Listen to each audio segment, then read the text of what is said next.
Shalom everyone, ఎలా ఉన్నారు? లైఫ్లో ఏం జరుగుతుందో తెలియక, లేదు అంటే చుట్టూ ఉన్న పరిస్థితులను బట్టి, పొందుకోలేని కార్యాన్ని బట్టి, మోస్తూ ఉన్న నిందను బట్టి, మన జీవితంలో అడ్డుగా నిలబడిన కష్టాన్ని బట్టి నా బ్రతుకు చాలా భారంగా ఉంది. నా స్థితి అంతా చాలా క్లమ్జీగా ఉంది.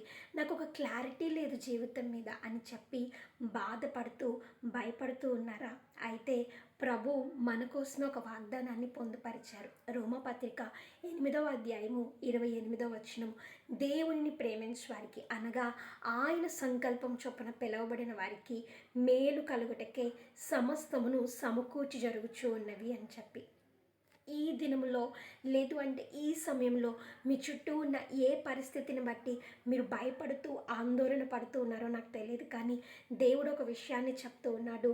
ఏదైతే ఈ దినములో మీరు అనుభవిస్తూ ఉన్నారో అదే నాట్యంగా మారబోతూ ఉంది అని చెప్పి, ఒకానొక దినం రాబోతుంది. ఇప్పుడు జరుగుతున్నది అంతా మన మేలు కోసమే దేవుని చేశారు అని చెప్పి ఆయన సన్నిధిలో సాక్షిగా నిలుపుకోబోతూ ఉన్నారు. కానీ మనం చేయాల్సిన పని ఆయనను ప్రేమించడం. బహుగా ప్రేమించే తండ్రి యొక్క ప్రేమను అర్థం చేసుకున్న కుమారుడు తన ప్రేమను తిరిగి ఎలా వ్యక్తపరచగలడు? ఆ తండ్రి మీద పూర్తి నమ్మకాన్ని, పూర్తి విశ్వాసాన్ని, ఆ తండ్రి మాట పట్ల ఉన్న గౌరవాన్ని చూపించడంలోనే కదా మనము కూడా మన తండ్రి పట్ల మనకెంత ప్రేమ ఉందో, మనకెంత విశ్వాసం ఉందో కనపరచడాని ద్వారానే మన ప్రేమను వ్యక్తపరచగలం. మీ ప్రేమను వ్యక్తపరిచి ఈనాటి మీ పరిస్థితులు అన్నీ మీ ఫ్యూచర్ యొక్క మేలు కొరకే అన్నట్లుగా మార్చుకుందాం.